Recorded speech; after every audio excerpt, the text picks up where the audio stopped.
What's up, everyone? Welcome to the 7th edition of the Double Doors podcast. I'm amazed that we got to 7. Honestly, it's been a tumultuous ride. NACS, I'm pretty sure, should have killed me at this point. But you know what? Here we are. We're back to it. We've got a lot of things to talk about. Obviously, breaking news here with YEKINDAR earlier today. He's finally completed the buyout. We've got to go over the RMR stuff as well, the winners, the losers, and everything in between, surprises, stuff like that. Liam, now that you're here, thank God we're going to be able to talk about complexity ad nauseum for another 45 minutes.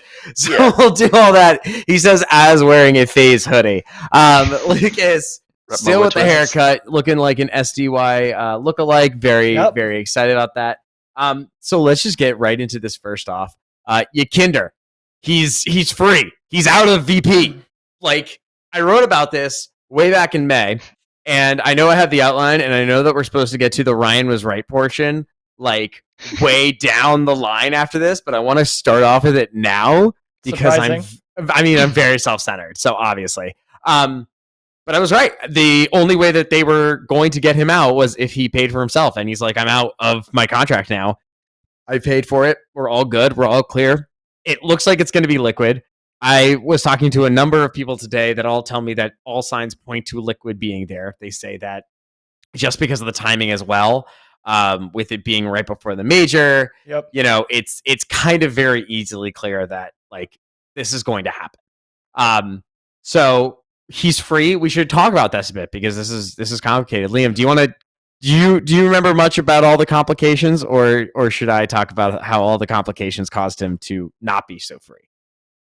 In terms of complications, I think it's probably the most well-known thing in CS from the last few months. It feels like so long ago. It's hard to believe that it's this year where everything happened with the whole Ukraine situation and the oligarchs and the sanctions and everything. It's insane how this year has gone. But it's like you said, it was the only way that they really could have done it. They could have done the Cloud9 way, I guess, but also no, they couldn't. No, as in that was the thing. I think that's the thing with the Cloud9 thing is that Cloud9 did it. They were probably oh, we'll expect some backlash. Just no backlash came. No real backlash came. Everyone was oh my god, Cloud9's back. Well, Cloud9 could do it because it was legal at the time. Because Norway wasn't part of the sanctions. Oh no, it was totally fucked up. But Norway wasn't part of the sanctions where Ulti Agency is based. And they bought the team as the sanctions were happening. Therefore, anyone could have bought them. That was the whole reason that it was legal and able. Yeah. That was why YEKINDAR couldn't do it, because YEKINDAR was still, his contract was still owned by a Russian entity, which it's illegal to do, obviously, the business. So that's just the issues that we were having. So also I'm being yelled at. I'm told my mic is peaking. I'm being too loud, which honestly fair. I'm a naturally loud individual. So I'll just, now it's a bit too quiet. All right, we're going to go for the middle and I'll talk normally on camera. So anyways, I also think that we're losing Liam right now on camera. We're having lots of tech issues here. Yeah. Lucas, not me. Not you. You and we're here together still. Yep. What are your immediate thoughts on YEKINDAR finally being free after this 6-month saga? Oh man, I think that's okay. I think that it is obviously awesome. That, he's now allowed to be able to exercise what every player obviously hopes to do at least once in their career, be able to test the free agency and exercise their personal market. So obviously YEKINDAR has proven himself through VP and Outsiders to be one of the most mechanically sound, technically smart, the whole kit and caboodle. He's a very talented player. So now, and I hate saying this because it never turns out well for us, I think, but the pressure is on Liquid to not only perform well at the major, but this environment is going to have to be very positive for YEKINDAR, because now what this is no longer Liquid is taking kind of this weird chance with him being a stand-in and blah blah blah. Now it's he is a bona fide unrestricted free agent, and he's going to be able to do whatever he wants after this major. So obviously the money is important, but if he's been if he's had reservations about things and he hasn't told us about it yet, because he's been very communicative about his experience there. Yeah. If there's something that has been plaguing them that doesn't click, like Elise talked about, yeah, we have to throw out the whole playbook and start over. So like if he just doesn't want to do it here or whatever, because he has full reins to decide, and obviously there's a lot of variables to it. That's a little unnerving now because like if Liquid don't perform well here, he could leave. Like he could, like, if they bomb out, like, and I wrote about it in the grades article, the team grades article. Like I gave them a C, even though that they took that #1 spot. But I mean, they got taken to overtime once, twice by EG. MIBR played them tight in the second round. Like they did not look great. Elise comes out and says, "Yep, we got to throw out the whole playbook." So like, if they come out and they get outperformed by EG, they don't make it through the second, like they don't make top 8, right? And YEKINDAR is here for gold. It's a big deal. Yeah, it's tough. Especially when you have someone like Navi, who apparently were kind of investigating around in the beginning. I mean, Liam, if Navi's gonna call, right? Because I don't think that they fully haven't announced SDY to like some long-term contract. They've been like, oh, SDY is part of the team, but like, right?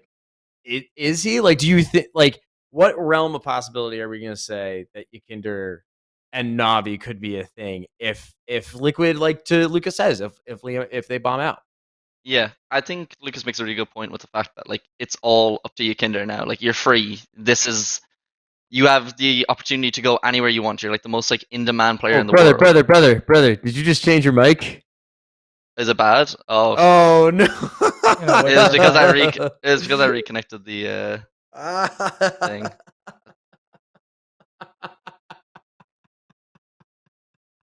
Liam. Is it better? Right, no. What the hell is going on? So man, Ryan, give me your personal take, because obviously, like you in some capacity know the operations, like more the inner workings a little bit more than most traditional people, even most people like in the industry, I suppose. So, like from your perspective, like what do you think Liquid is kind of? What angle are they taking? Operation wise. Operation wise, I think Liquid is trying to do absolutely everything that they can. They're full gung ho on YEKINDAR as the guy, and they were gung ho on YEKINDAR as the guy. Like after the major in Belgium, it was like Shox was done. The whole team was crumbling apart. They were trying to figure out what the hell to do. They knew that YEKINDAR was going to be free. And it was basically at that point they were like, "This has got to be the guy. He's a top 10 player in the world. He's easily one of the best. He's come in and he's changed the entire way that he's like figuring out how this team is working." And everyone's been saying it. So Liquid, I don't think has any reservations on how much they're willing to pay for this guy, because if he's going to take this team right when they were like because Cologne was a success. Let's be honest. The Movistar Riders game. You know what? That sucks. That happens. But honest to God, that was a team that could have made a final in Cologne. Like, and Sunpei has played really well. Exactly. That was like a getting a contract kind of event. So if you're seeing that you're having some of like it's just those one-offs are preventing them from going to the next level. Yeah. Like you're getting there. They made the finals of Pro League. Right. Like they almost won Pro League. They literally almost won Pro League with a land with YEKINDAR as this. I don't see any reason why Liquid would not want this guy.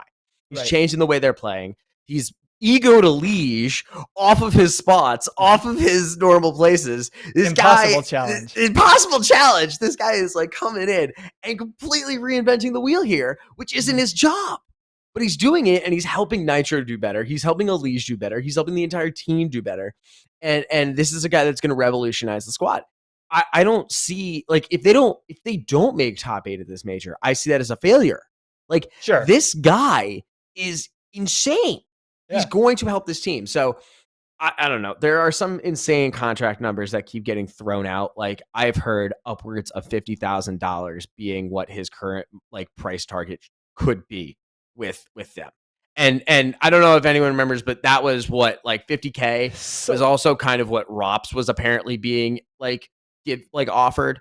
So this is like an insane high level amount of money. Now, I'm not saying that's what ROPS is currently making on FaZe. I think it's actually lower than that. But like that's how much money that like some of these organizations, that's how badly they want YEKINDAR. And that's kind of where that's what he's going to look for. So we'll see if that ends up happening. We'll never absolutely know if it'll happen, and obviously these are rumors that come in passing. But like, it's not entirely out of the realm of possibility that this is a guy, because if he's going to take you to land finals in some of his first few months with the team, like, Liquid's wanted to be there for so long, and Rio is the stamp to do it. So I think what they need to do is, in the next 2 weeks, they need to figure it the fuck out. And they need to sign him before this major ends, even before this major starts, so that they can make sure. Because look, to your point earlier, this major ends, anyone's got a shot at him. All the big events are done for the year. G2 isn't there. Yeah. Navi could fail an upgrade. Fuck, FaZe could go after him. Yep. Like, anyway, open season. I think it definitely is open season. Am I better now? Is this take 3? I'm working. You're square. I'm all good. For some reason, I'm hearing double mics. No, are we good now?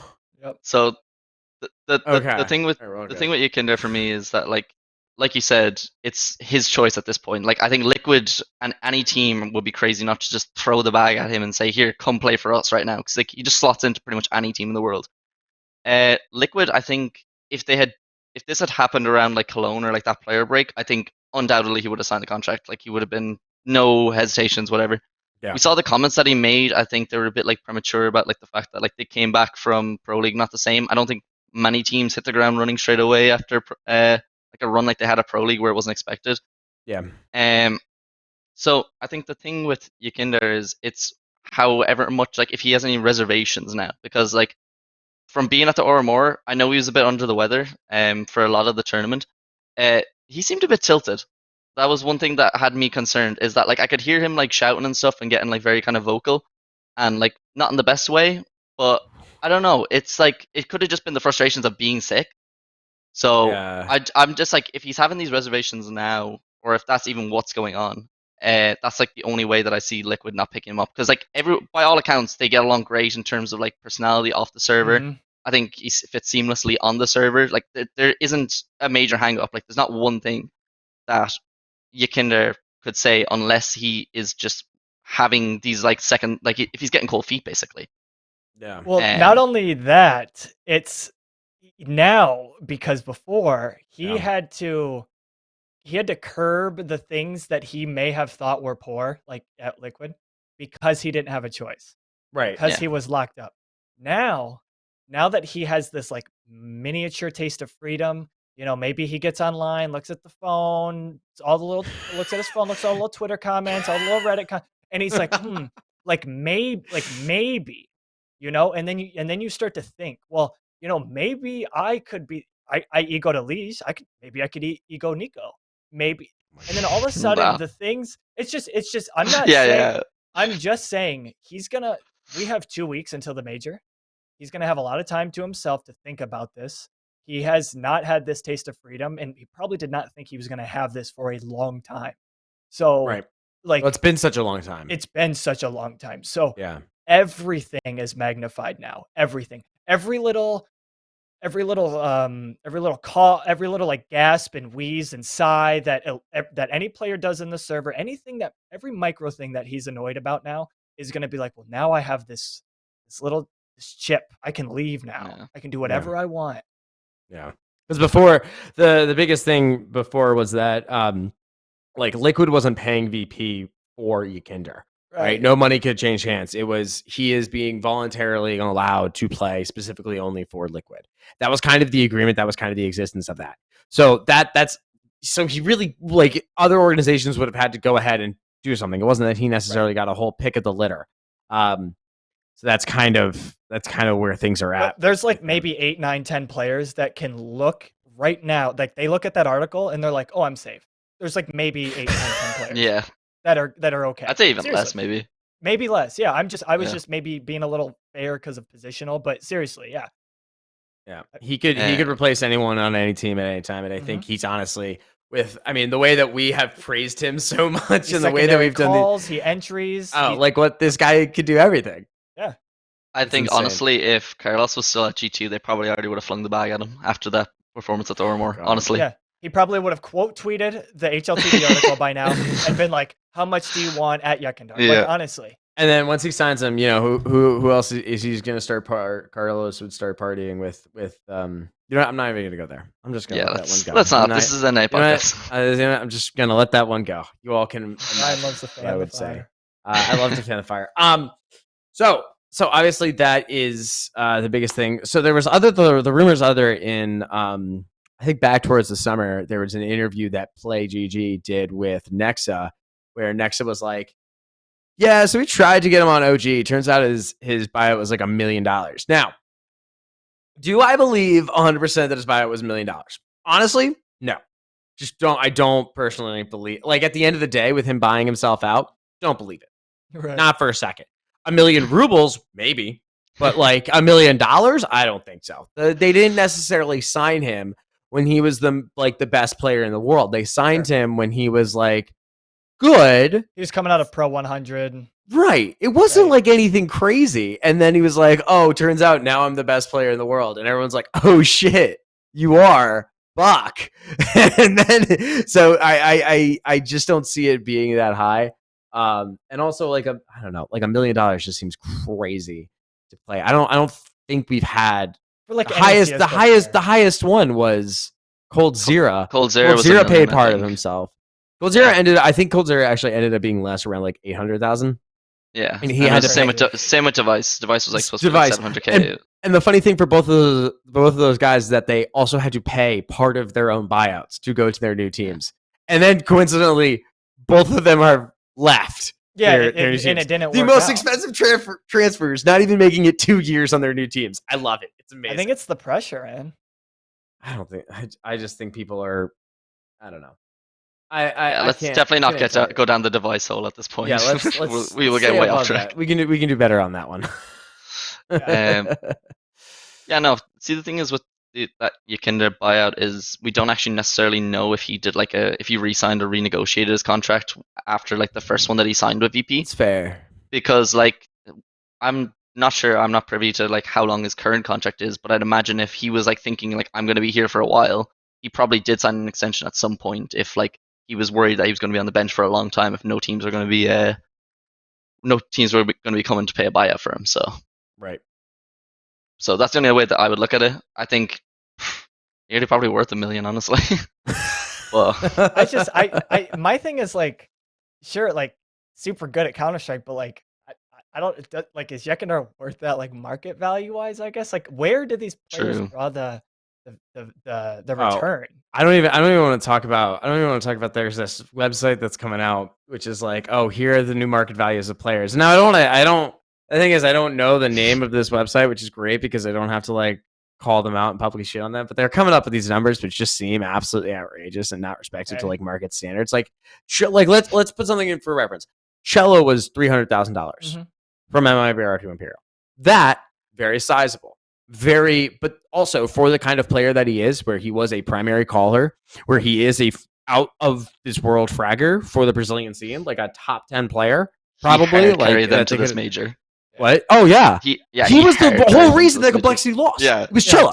So like 21-7. Imperial go like 1-3 without Cello, honestly. Like, literally. So like for that guy to be 300,000, definitely worth it. YEKINDAR, is he as good as Cello? I'd say he's probably, $1 billion times better. Okay, I wouldn't say 1 billion. Shut up. You know what I mean, though. But I would honestly, just in this current market, like Device was the world number one time and time again. Like, and he only cost 660,000. Like, the buyouts on what people are paying is just not respective to the market standards, especially now as you have a global market crash with inflation. Like, it's not realistic for any of these things. But my question is how, like, I don't know if it's like apples to apples with like Cello and then like YEKINDAR per se, because like, and again, I'm not too privy with like the, how all the return comes through all that, but like a very passionate Brazilian scene, I feel like will easily garner that return versus like an Evil Geniuses fan or something. You know what I mean? Like I feel like a Brazilian fan is going to spend more money than like your run of the mill NA fan or something like that. And I feel that that's accurate. I mean, you can already see it with Brazil going ahead, being like, yeah, so now for the first time every single game is going to be live and Right. in an arena. Like Right. that is scary. One for me because I'm now going to. Well, actually, for us, Lucas, for us, we're going to By go down there as press. association. But you haven't been here as press. It was so easy to get interviews beforehand. They would come out of a conference room, and all we would do is just be like, "Hey man, can I talk to you for like 10 to 15 minutes?" And now I Right. have to be like, they're getting shuttled off the stage, and I can't hang out with them as they're setting up their computers like I used to be, like I did at PGL, and be like, "Hey, what's up, OC Josh? How was remember Philadelphia? What's going on?" Now I have to be like, "Okay, game, Josh. I hope you have a great time going up stage. Prepare for the absolute worst." Like, no, like Brazil is insane. Brazil is absolutely nutters. So it's gonna be crazy. I'm excited. Oh, Yeah. God. It's funny. Like I asked like so many different pros asked the RMR like, oh, what are your thoughts on like the new setup, like to having them there for all 3 stages? Everyone's like, you can tell all the younger players they were like, oh, I'm just excited to play in front of a crowd. Like it's gonna be so cool. Like it's so unique. Fallen final interview of it. He first line of the interview when I say it, he's like, yeah, the organizers are so smart. They know exactly what they're doing. It's Brazil. Like people are gonna sell their left leg to be in that the challenger And stage. that's what like the Brazilian teams are. And I know we're getting very, very much Oh, yeah. off topic. We'll get to the VP delays. But like all the Brazilian teams are going to win. All of them are going to win. It's home turf. They're going to scream so loudly. They're going to boo every other team that ever plays them. Yeah, we're Like, about it's to going really. it's going to be hell. Yeah. It is going to be like absolute hell for any team that plays a Brazilian team in this. Yep. The 0-0 Nation, Imperial. What are you doing? I'm trying to list the teams. I'm forgetting Furia. the third team. Imperial Furia. Furia. Furia. Fuck. I know. That's bad. You're all right, dude? Dude, I'm having a day. Not a big Editor day. in chief moment. Okay. Yeah. So it's going to that major. Whoa. Anyways, okay, so let's talk about the buyout real quick. And let's talk about VP. They obviously were having a number of delays that were going on with this buyout. We know that YEKINDAR tweeted out like way before Cologne happened. He tweeted out that he was like, "I'm free from my contract," or I think it was like after the major or something like that. That wasn't the case. That it wasn't that he was not actually free when that happened, and we know that because of everything that's happened in the last few months. But he wasn't free then. He had reached an agreement essentially to basically be like, "I want to leave," and VP were like, "Sure, you can leave if you pay us $1 billion schmillion," and that's where we are now.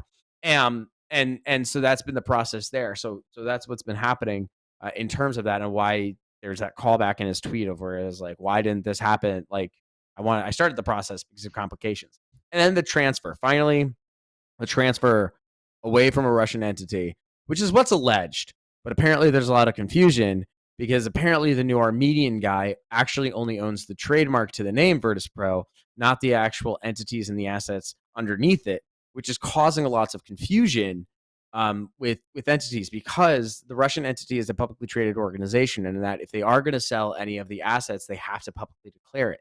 They haven't. So because of that, there is confusion with Valve, with the tournament organizers. It's where Valve went ahead and in Dota was like, apparently they were like, yeah, you can use VP, but for some reason they're not allowed to use it in CS:GO yet. The tournament organizers have agreed that they're not changing anything just yet. So there's still confusion over who actually owns the underlying assets of Virtus.pro as an esports entity, which genuinely should probably cost a few $100 million.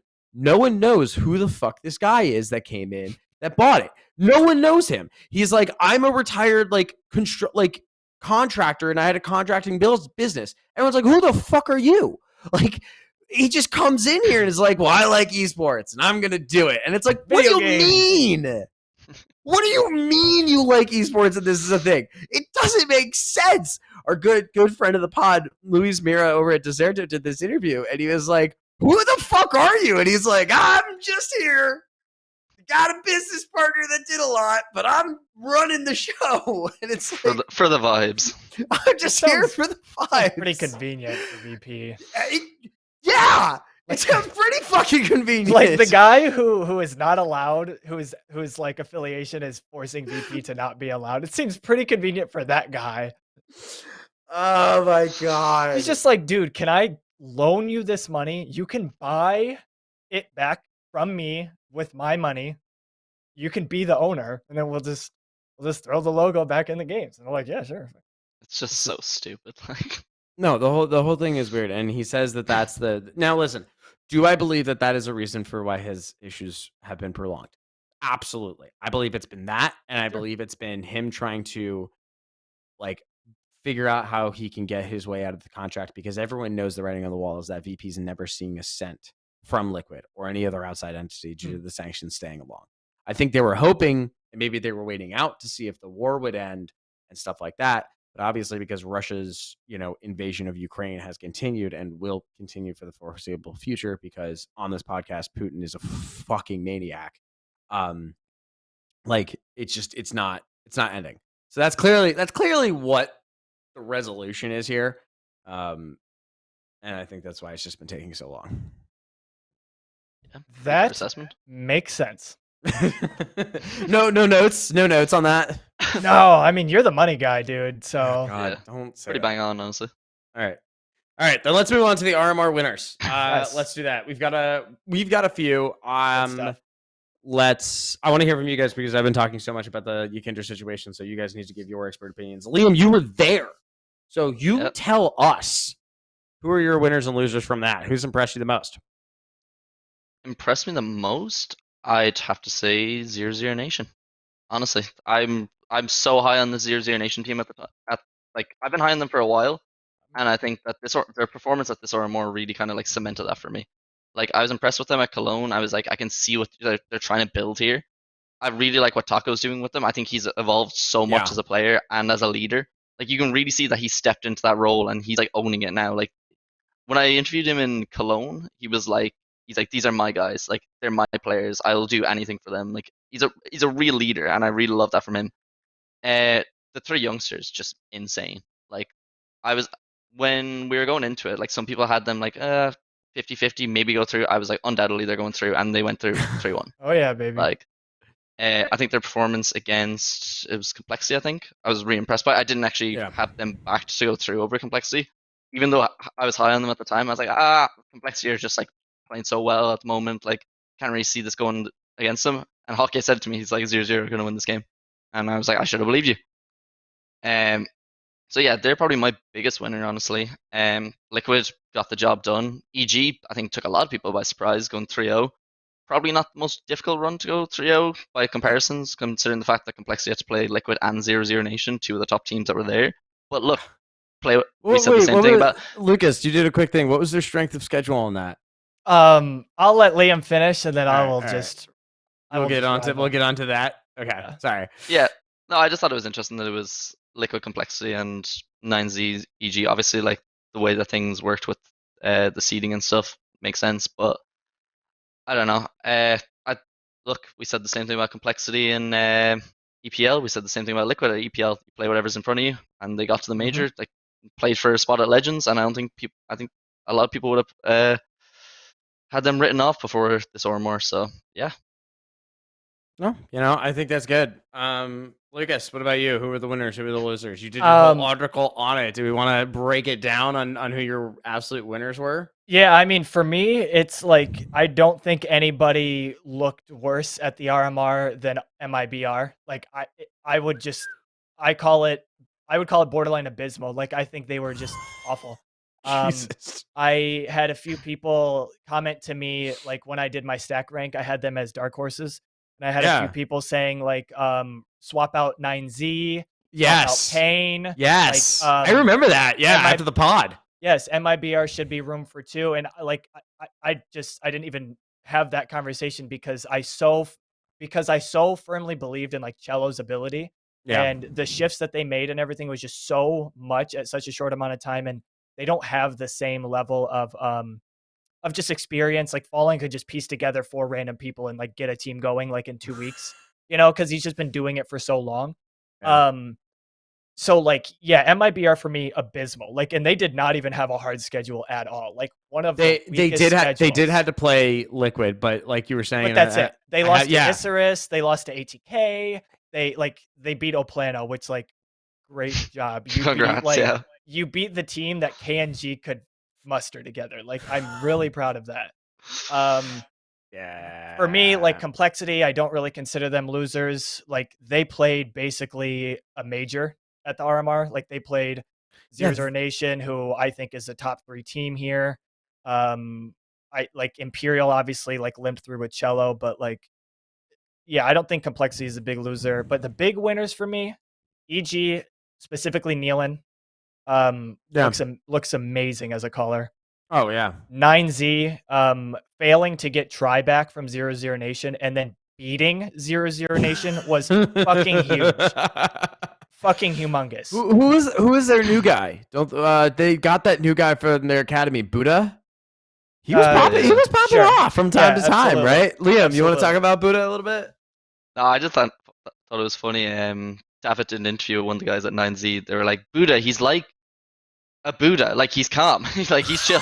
Yeah. Those are exact words. So, like, yeah, he clearly brings something to the team that's important. Like, it's so important to have, like, a calm player who's good under pressure like that. So, yeah. Great addition. Yep. But No. I'm going to just piggyback off of what Liam said. I think anybody who does not consider 00 Nation to be like, I would argue they look stronger right now than Furia. Like seriously, yeah. I think right now, Furia looks. yeah, I think individuals who don't consider them like the de facto #1 Brazilian squad, I just think they're not really tuned in right now to form. Just because like I mean 00 obviously the 9Z loss was like a huge boo boo, but for them to like bounce back the way that they did, Boo boo. yeah, that was a big fucking oopsie. If that's what that was. That was a big fucking oopsie. But like I like you said, once they get into that Brazilian crowd, dude, I think Cold Zero is gonna go fucking insane in the arena. Yeah, no, I think it's definitely like the crowd is just going to be different. The crowd factor, gosh. I don't think anyone's really taking into account. Like Mm-mm. it's just going to be the most insane Yep. crowd factor that we've probably ever seen. Go ahead. I mean, the point is like, and again, just to reiterate, like we're starting off with the first games being played in front of an audience. When I don't think people get it, like you're hearing every chant, you're feeling the vibe. The stage setting is completely different from being in a fucking hotel conference room. Like that's where the Antwerp was. Yeah. Like I was hanging outside of a conference room for 12 hours a day. The players would come out.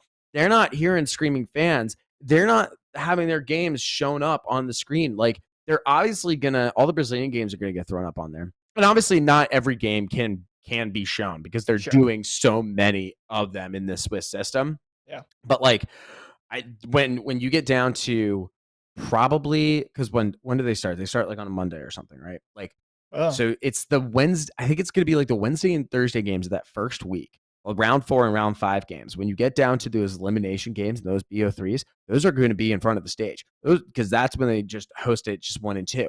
So you're going to have it's going to be electric. It's going to be insane. And you're going to have your elimination games being there where all of the attention rides on you. And God help you if it's against goddamn Fallen.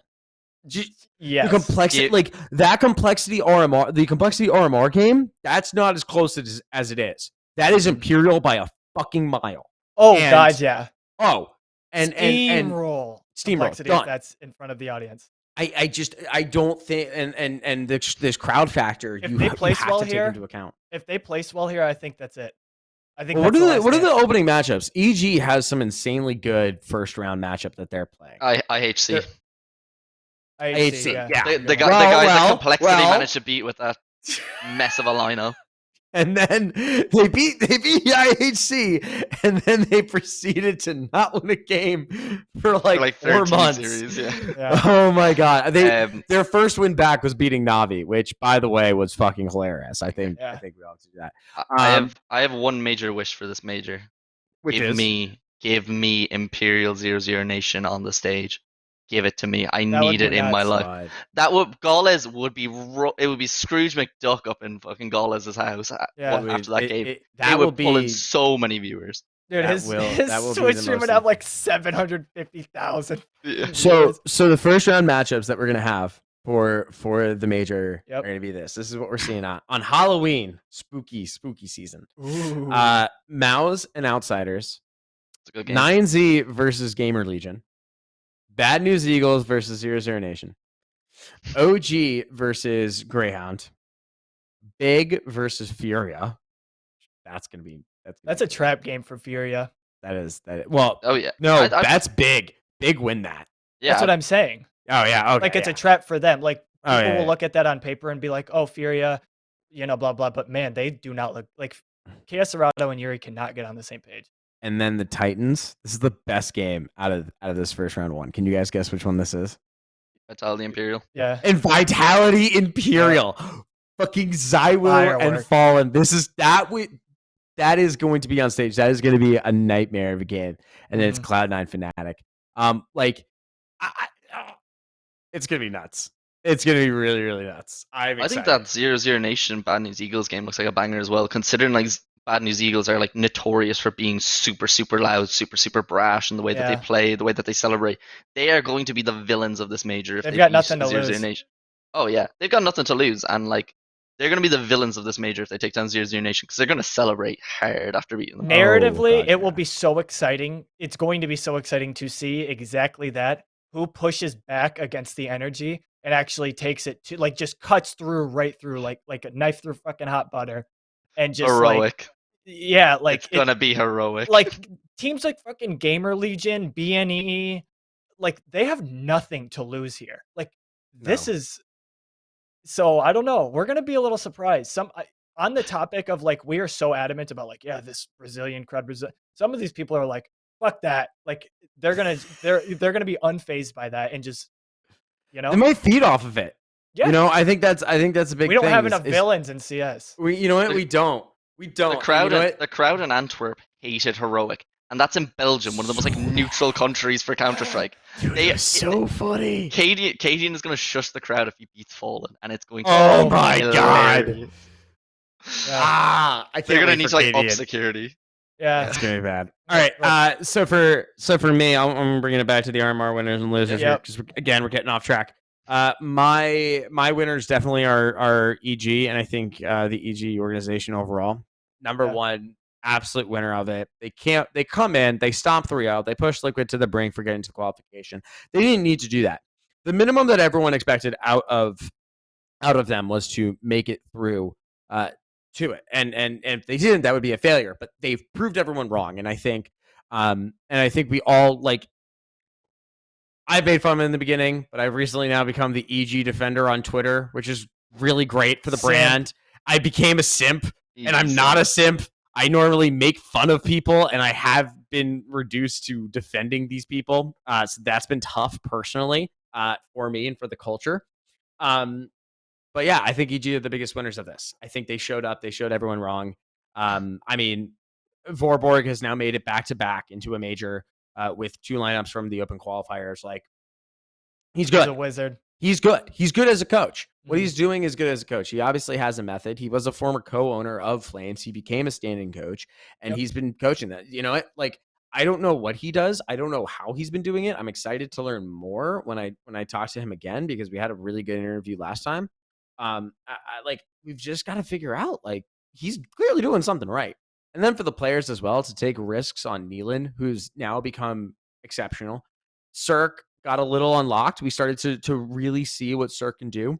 Bringing up Hext, amazing. Kid balled out for the first 3 games. Got to the qualification match and said, I'm going to take a nap against Liquid. Don't care. I did my fucking job getting everyone here. And Breeze as well, being, we're really starting to see a lot of these wheels turning. And it's exciting that we're finally kind of getting everything together there. So I think EG was big. I think that my biggest loser here is definitely, it's tied between Complexity and Furia, honestly, of who my biggest loser is. Furia was shocking. Furia did not look strong. Furia looked exposed. Complexity, I want to say, is a loser, unfortunately, because they didn't make it. And that's really, really tough. But, after Lucas, after really reading your article and seeing like, oh shit, they actually played. Like, they had one of the hardest schedules out there. They lost. They lost to Liquid, 0-0 Nation, Imperial. None of those are like unrespectable losses. Right. Like, they're just tough losses. The Imperial one, they should have won. They should have closed that out. I think nerves got to them. But that's just that case. Okay. Yeah. It sucks. Furia is more disappointing because they came from the legend status last time. Right. They made top 8 at the major before. They should have done better. Safe is killing it. You're having a team that looks lost. And I think, unfortunately, there have been calls now that's like, are they wasting Furia? Are they wasting Quesarado? Are they wasting these players? Vinny looks completely revitalized on Imperial. Like, you know, and now it starts to call into times. Like, if they go out in this first stage, is it time to start looking at significant overhauls? Oh, God. If they don't make it next stage, that's DEFCON 1. Oh, like, yeah. Like it's getting to a it's getting to that like, apex. Honda, Drop, Safi, like they have been rotating. Like it started with the Able J, then it became like whoever the fuck they did, and then like Henny, you know, wasn't then, it? what's that? It was Henny that one. Oh yeah, and then Henny. Yeah, Yeah. like they've done like 4 or 5 different like fifths where they're like, it's your fault, it's your fault, it's your fault, and now their fifth is playing well, and then now their 2 stars are not. So it's yeah. We have a little bit of an identity crisis here. So yeah, I think it's definitely a major issue. If it was a major somewhere else, it would still be a major issue. But in Brazil, to miss out on the first stage when you have been the best team in Brazil for like the last like 3 years minimum at least. Since that old MIBR lineup was pretty good, but like, yeah. See, the thing is, I don't know where you go with the changes for Furia because, like, I think Zero Nation are looking damn nice. It'd be insane for them to make a change. Imperial, who knows what the future of that lineup is? The 2 of the players that are there are talking about retiring within like the next year. So first said he was going to try and quit before this RMR for like the biggest major in like his country's history. So I don't know where they go. Whether they've already tried speaking English as well. It's like we know that they're not going to be able to do that unless they've really put in a big effort to try and go to an international team like someone like Quesarado.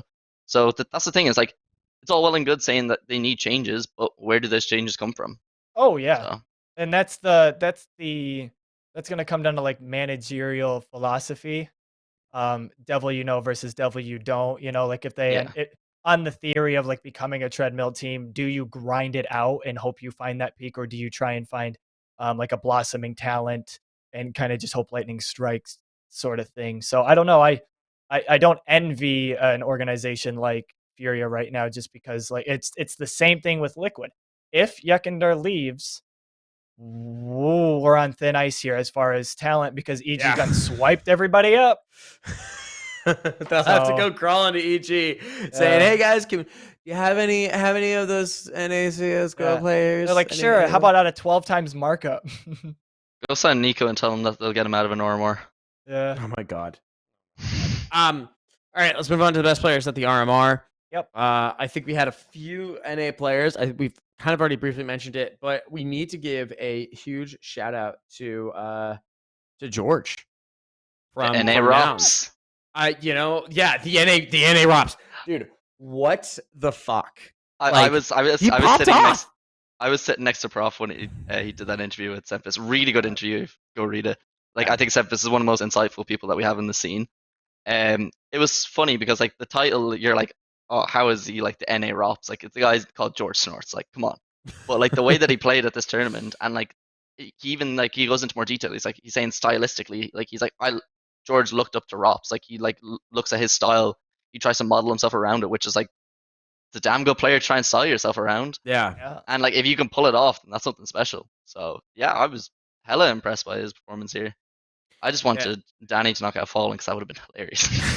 No, George has like been around Lucas. I think even I know a lot as well. He's been around for a while. He's been a part of like several different teams.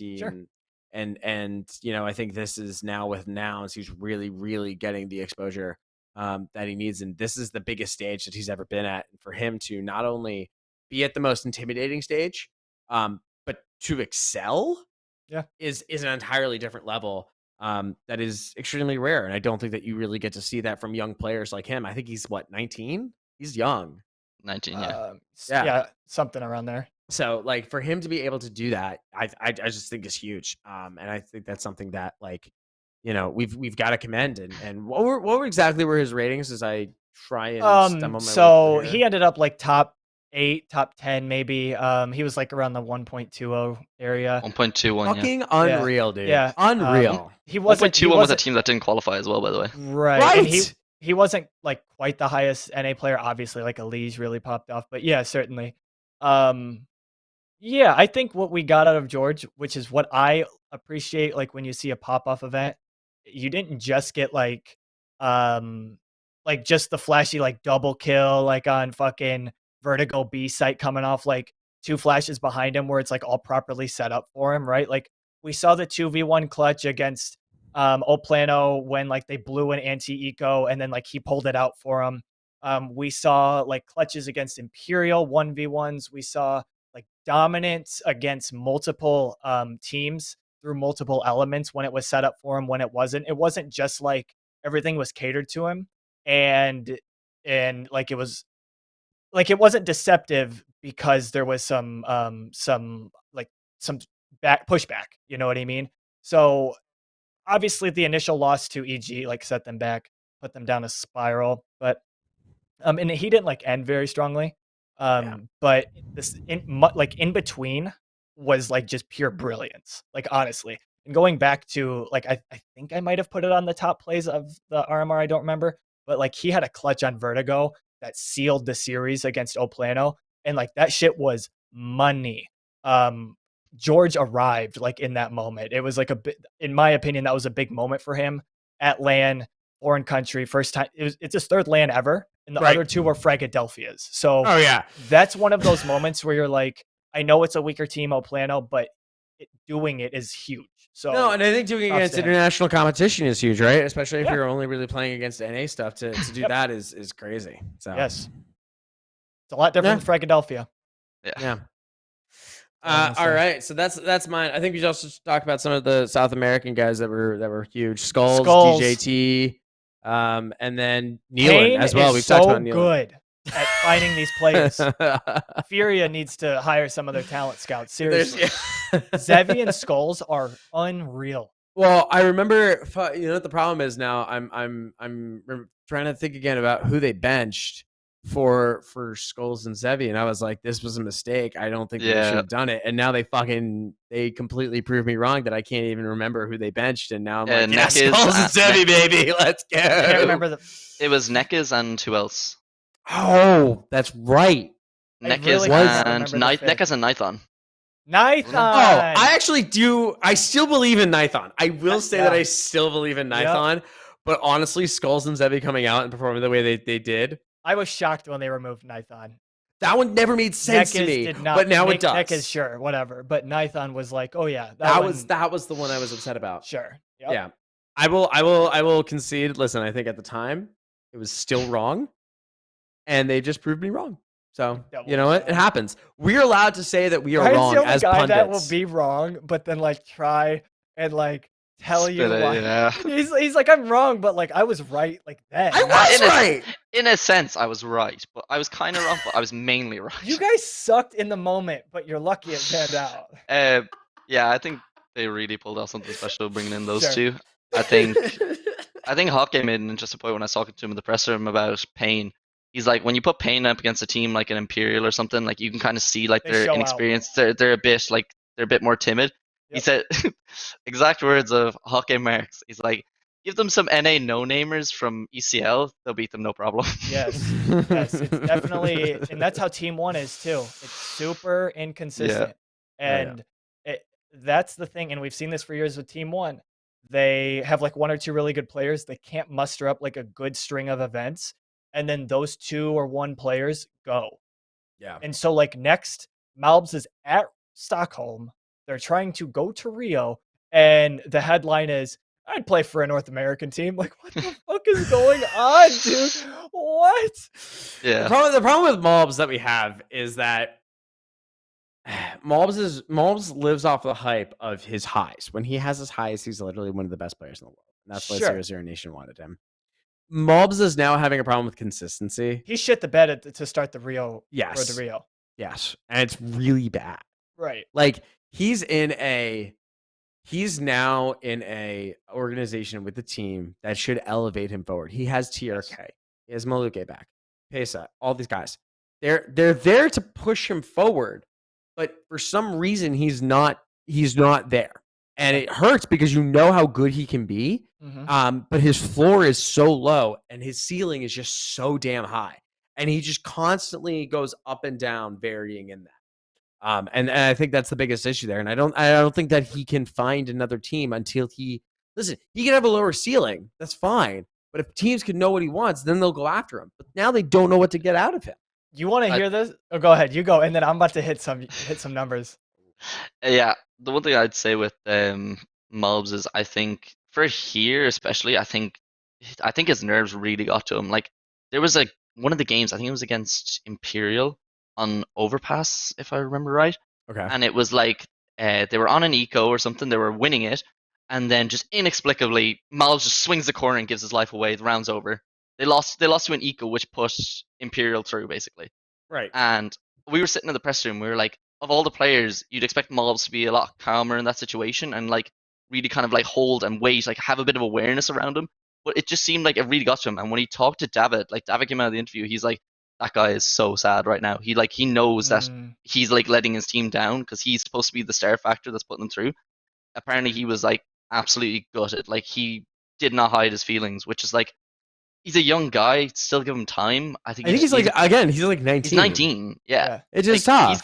He's got plenty of time. He just needs to like take these like experiences that he's having now. He's like and learn from them, which is like the big thing for him at the moment. Yeah. So, okay. Absolutely. So Malbs, a part of this Team 1 lineup, this new Team 1 lineup, 71 maps together. You ready for this? Online, this dude has a 124, okay? Plus 188 KD difference, okay? This is nuts. This is insane, Nice, okay? yeah. Yes. Now, LAN, okay? The dude's a 106. He's minus 17 KD difference. Like, this isn't even like, a step down. This is like, he's playing online, and then I fly out to Stockholm, and then I'm Mobs. Like, that's what this is like. This isn't even like the same fucking human. Like, this isn't even right. So, like, you put up a 1.06 a lot. I might. Damn, Luke, I'm crushing it, brother. I might, dude. Hey, oh damn. I might pull up to Rio and show what's up. Oh, seriously. The show match you knife fallen. I might. Hey, SDY, you just bump up out of there. I'm gonna get on in. I'll take a razor to the beard and then just jump on in for Navi.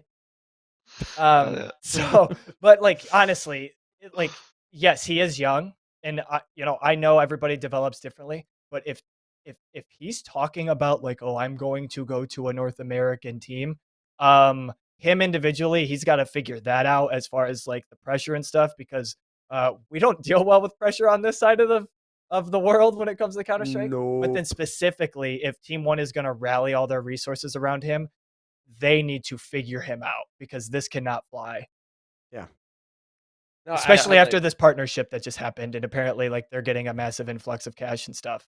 I think it was a little conflicting with the headlines that came out around Mobs, because I know like he said that with the NA team, it was that when he was free from Zero Day Nation that he wanted, like he was disappointed that no one came to get him from NA. Sure. But there's also another interview that came out. He's like, I'm super happy with Team 1. Like, right. This is where I see my future. So it's like, while he's under contract, he's happy. Yeah, true. Right. I actually like the idea of him on Team 1 because of Maluk. Like, I think Maluk will get the best out of him. I just think he needs to settle back down, get back into his old habits. Like, it hasn't been that long since he came back to it. So I think just give him a bit more time with Maluk and he'll be fine. He's going to be fine. All right. Well, I guess we're kind of at a good point here. We can kind of go with some conclusions of the latest news. I think for me, it's Liquid, YEKINDAR, sign him to a 5-year fucking deal. Get it done. Pay him however much money that we can. It's over. And also, where are my goddamn stickers? Players, get your signatures right. Fix them. Let's go here. I want this shit. Let's go. But it's been confirmed that that's not Valve, right? That's no. Like all the other. Well, parties. the stickers are Valve. Stickers. Yeah. So the stickers get approved by Valve. It is the organization is able, like the TO tells when to release them. Okay. So the issue is the players have had a bunch of their stickers rejected by Valve because either the players are doing too much or. Well, yeah, because apparently everybody just wants to make a dick. So it's like everybody just wants to turn their name into some kind of phallic. Listen, I think it's funny I kind think of it's funny, phallic gesture. Of but like, course you come do. on, guys, we can do better. Ryan's We almost can do 30, better. dude. He's just like more dick jokes. More dicks. Hey, whatever makes Yeah. the stocks go up, dude. Okay. Boom. Yep. All right, Liam, what's your conclusions on this?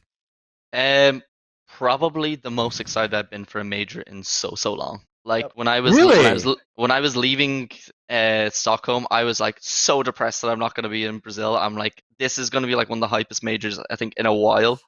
I think the crowd is just going to be insane, and that's one of the things that like elevates Counter Strike. I think that's what makes it one of the best esports to watch. Is when you get a crowd like Boston 2018, when you get crowds like I think it was like Katowice 2019, when it was like Fnatic versus NiP, the two legendary Swedes playing each other. Crowd just absolutely blows out of the water. I think that's what we missed so much for the last like 2 years during COVID. We're really still like kind of getting back into it. Like I know we've had some nice crowds and stuff with Katowice, Cologne. Belgium was This good. Belgium was good Belgium too. Belgium was unreal, and this is gonna blow it out of the water. Oh, So this is gonna be the most insane major that This is any the of us major. ever see. Oh, This last is major absolutely- ever, Mhm. winner takes all. It's actually gonna be so good. It just blow like it's done. It's over. Yeah, and IHC are gonna win. Lucas, what are your thoughts? I mean, we probably got maybe 2 more pods Yep. before we head out. Yeah, probably. We'll do this and then we'll do one on the 28th or whenever before we leave. I Do one on the remember. plane. I remember being at MLG Columbus, like live as a fan in the stands. And I Damn. remember being there and thinking like this is like a historic turning point for CS. Like I remember being in the stands when Bardolph was like, first time ever we hit 1 million viewers on Twitch. Like this is, a huge deal, right? Record shattering, right? And you remember what happened immediately after that major. The influx of interest, the influx of money, the players that just boomed out of just all of a sudden now people are like, fuck, I should make an FPS. It's like, I think we're going to hit one of those moments again where after this major, the VC money, the people who like Mr. Wherever who bought VP, who just is a project manager, who really likes video games, and he's just waiting on the right opportunity. They're like, this is going to be that opportunity. They're going to be like, holy shit, these numbers. Like, I mean, dude, Counter-Strike, like at times beats like NASCAR and hockey. Like it's going to like shatter demographics, and like American demographic, I think is going to be surprised at how well it does. And I think we're going to see an influx of money come in. And then also I've been thinking on this all day. Perfect analogy for the RMR. And here we have it. The America's RMR is like the little child worker from like the 1910s who's like, he's like in the asbestos vet and he's like, wow, this is like the worst thing ever, right? So we pulled him out. Right? We pulled him out. And so we bring him to Stockholm and we're like, hey, buddy. Hey, EG. Hey, Liquid. You guys are playing real well, right? We gave the kid a break, right? Here, play these North American teams, right? These domestic talents. Kick the shit out of them, right? But then they don't even know. We're about to put them right back in the vet. We're putting them in Rio. And all these European teams are just about to beat the brakes out of EG and beat the brakes out of 9Z and all these other teams, dude. Like, it was a fun run at America's RMR, man, but like I'm a little nervous at how optimistic we've been. It's like we're like Ryan and I are gonna be like we're gonna be pushing the narrative so hard. Like America's gonna come and spoil Brazil. And we're gonna go like 0-3 every stage. Like we've been hyping this up way too much, dude. It's the biggest major of all time. And of course North America blows it. Like that's what I think the problem is.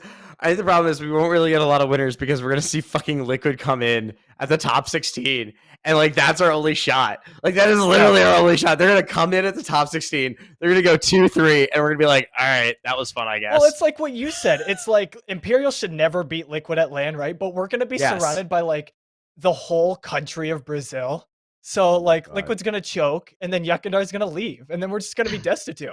Okay, what the fuck is this podcast? I'm ending this shit. It sucks. This is the weirdest ending we've had to a podcast in a while. What the fuck? Anyways, that's Lucas. I'm Ryan. That's Liam over there. We're kind of lost for words after that one, so I'm gonna end this shit now. Make With sure that you all legendary check rant us on out double on doors. Yes.